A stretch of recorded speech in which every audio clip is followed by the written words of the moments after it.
Today we answer one of the most important questions ever asked by this channel. Am I too old to read YA fiction? Stay tuned and find out. My reading interests have always been pretty diverse. I tend to gravitate towards science fiction and fantasy, but I kind of read it all. One of my favorite books is Bringing Down the House, which, depending on if you believe the author or not, is not even fiction. So, I'm allowed to read young adult fiction, right? I tested it out, reading the second book in Marissa Meyer's Renegades trilogy. That's right, we're talking about Archenemies. I'm going to tell you what I loved about it, what I didn't like about it, and I'll acknowledge the fact that I'm not exactly the target audience for this book.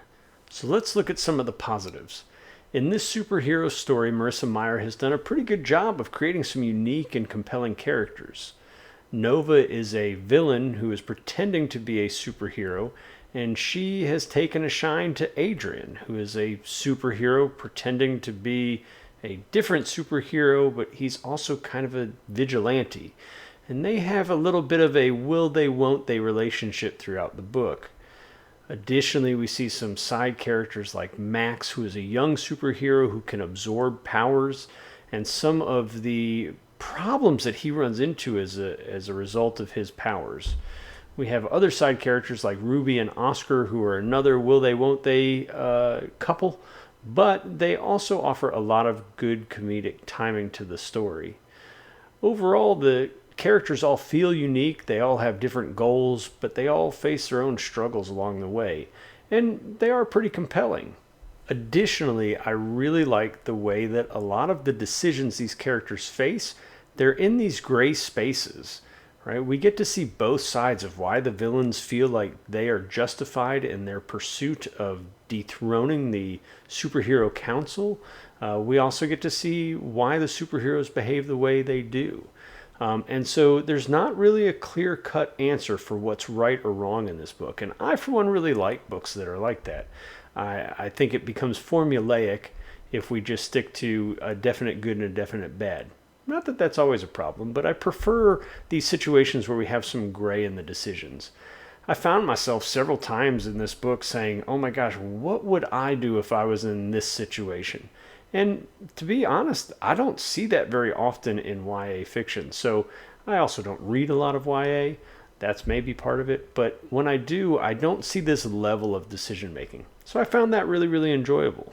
And look, I think it's a bit of a trope or a stereotype that YA fiction often pulls on your heartstrings a little bit, or at least attempts to kind of drone on about, especially young love and things like that.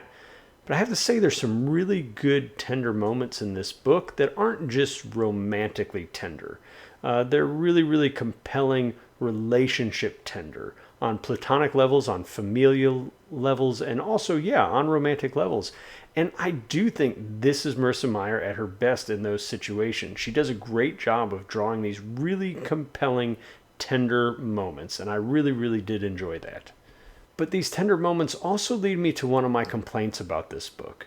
And hear me out. I know I just said that I love those tender moments, and I did, and it sounds like I'm talking out of both sides of my mouth, but let me explain. So, to get to those tender moments, we go through a long process of seeing the characters, especially Nova and Adrian, reflect upon their current feelings. And I don't necessarily have a problem with that.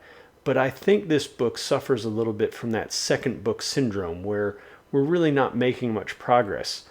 This book is relatively long. It's almost 500 pages. That's not a short book. And I can't help but feel like it would have been so much better if we eliminated about 150 pages worth of specifically Nova and Adrian and their inner dialogue about how they feel and why they feel the way they do. And it's not that those sections are bad. They're not. They're just kind of the exact same thing they were doing in the first book. Or at least that's the way I felt.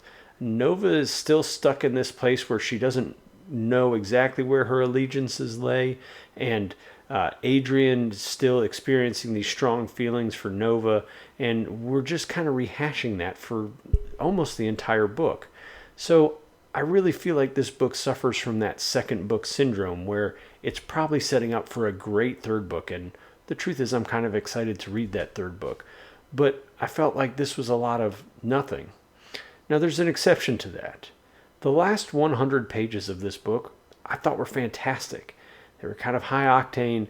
There was a lot that happened, very big twists and turns, and it was really, really exciting.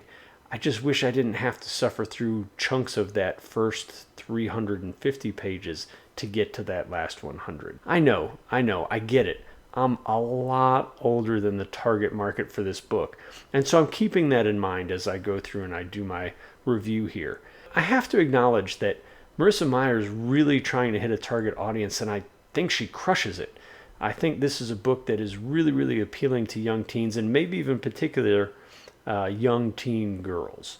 And so for that reason, I give this a solid 4 out of 5. I hope you found this review helpful. If so, please consider subscribing to the channel and maybe leaving a like. If you have questions or other thoughts on this book, or maybe some of the stuff that you really loved about it, please put it in the comments below. I'd love to hear what you guys think about Archenemies. If you want to see what other books I'm currently reading or what books I will be reviewing in the near future, check me out on Goodreads. You can see some of my written reviews there, and you'll see all the books that I've recently read, so you'll know what's coming up on this channel. We do reviews every week on this channel, so I hope to see you next week, where we will review another book. See you then.